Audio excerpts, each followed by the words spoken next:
So this should be a short video today. I just want to go over the Bitcoin price action, some things you want to be watching out for, and what my thoughts are on the current market conditions. So if you didn't see in the news today, there was some congressmen taking out puts on the market, selling a lot of their stuff. Jeff Bezos and Mark Zuckerberg have been selling a lot of their stocks, preparing for what I believe is going to come after, March, April, that sort of time frame where we go into the Great Depression 2.0. But my thesis is we have a blow off top before then, so I wouldn't get scared just yet. I think we still got some time to rally extremely hard, especially in the crypto space. So what are we going to be looking out for on the Bitcoin price chart? And this is a level that is very close to current price. And if it were to break and hold below this level for more than even a daily close, I would be extremely, extremely worried. And that is this sweep level right here at 50,655. This low right here should not get broken. You might think I'm crazy. Like, why can't this get broken? Well, it's simply just fractals. If you go back to the last bull market, you can see this low here is what I'm talking about. The structure is almost identical. You have your events here to get longs out of the market. And then once you leave this range, you shouldn't even come close to coming back to it. And once you make your low here, that shouldn't get tapped. You see we make like a fake double top and then we go, right? It's very, very similar to what is happening here. If we go to current price action, you can see this range was kind of just to shake people out of the market. We got longs out, we left. Now we should not come back to even test this range. If we wicked down there, something like that, and it was very quick, that would be okay. But I don't want to see any closes below this low because it would deviate the fractal. And you might think I'm crazy that it has to follow that fractal exactly, but it hasn't deviated it as in making lower lows on a daily other than right here.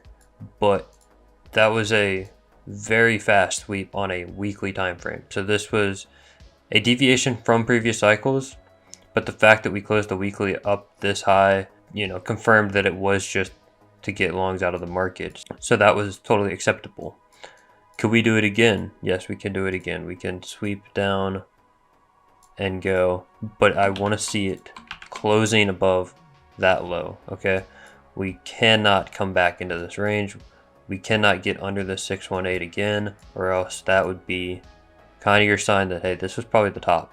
So as you can see here, a lot of people were calling for a lower low than we had in June, but that would have actually deviated prior cycles, and that's how I knew that this was actually going to be our low right in here. We can see that in this prior cycle, this is the fractal you'd be looking at. So you made a higher high. So it doesn't look exactly the same, obviously, right? But very, very similar to last cycle. You see we confirmed uptrend, we got liquidity out, we broke through that range, and then it was up only from there. So yeah, just something I wanted to bring up real quick just to watch out for. You don't want this to be a double top, break below. It's going to be real bad if this happens. Okay, as soon as you start closing below any of these levels, as soon as you start closing dailies below this level, that's not good. You want to be looking out for that. So you need these highs right here to hold a support, right? So if you were to come back and test it one more time, this would need to be quick. I'm talking within a day. You don't want to be closing daily candles down here whatsoever. This was kind of acceptable to close a few dailies here because obviously we did close the weekly a lot higher, and this was a different time in the cycle. All right, if we go back to 2020, and I'm sorry, this is the MEXC chart, so it doesn't have a ton of historical price action, but this is all we really need to be focused on. Because last time we fractaled something similar, we were closing dailies quite low.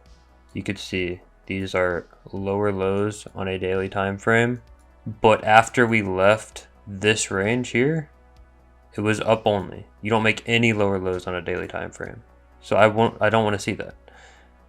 We can sweep them, but they need to close above.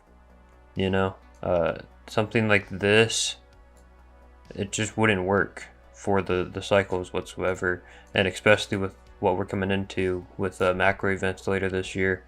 Really at the end of Q1, start of Q2, so not that far away.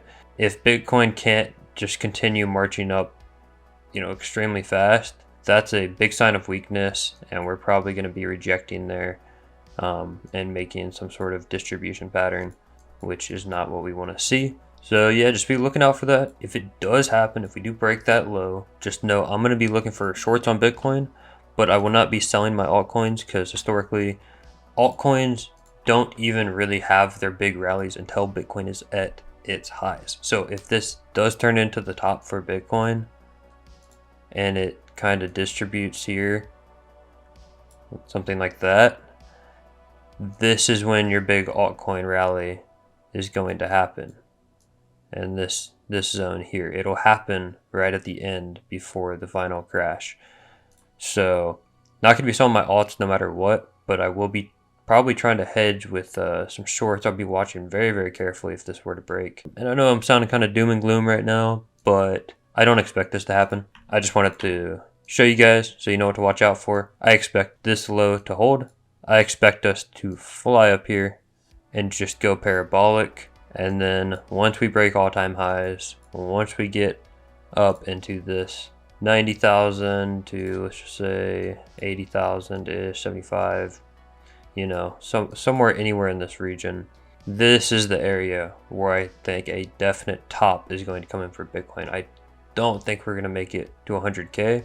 If we do, I think it'll be a swing fail so they can get the headlines that, hey, look, Bitcoin got 100K. Everyone buy right now because it's going to 500K. And then that's where you just completely crash and crumble from there. So I think we're either going to have big distribution in here before a crash, or we're going to have more of a blow off top into a sharper crash like that. So yeah, this is my base case, and I actually don't even think it would take that long to get over there. We get rid of all of those. I think this would play out by April. So yeah, extremely quick. And then this is where a little bit of distribution and goodbye. Something like that. So we'll see how it goes, but this is obviously my base case, and this right here is where your big altcoin season will happen. Right when we breach the all-time highs, retail will get extremely euphoric in this region. They will be YOLOing into everything. Everything will be pumping like crazy. And then as soon as we get that bearish divergence on a daily time frame, weekly time frame, that's going to be your sign. Yep, that's the top. Goodbye. And then it'll crash from there. That's what I'm going to be looking out for. Should happen around when the Fed cuts. But yeah, quick update for you guys. Be watching out. We don't want to be showing any weakness during this time in the markets. We want to continue to march up, and I think we will. This little pause out here does not scare me at all. But if we were to break that low, that would scare me. We should just continue up after this little pause, and everything should continue to go parabolic. So it should be a lot of fun times in the markets. We're entering that euphoric stage, so make sure you always check yourself. If your alts start going up to 50x's, 100x's during this time, be taking profits. It's the time to start taking stuff off the table, not the time to start YOLOing into everything, unless it's meme coins. As soon as Bitcoin breaks all-time highs, that's the meme coin entry right there. Get into your meme coins, have some fun with those. Just make sure you're not gambling and you're choosing good, the good meme coins. But that's going to be all for this video. Hope you guys got some food for thought, and I'll see you all in the next one.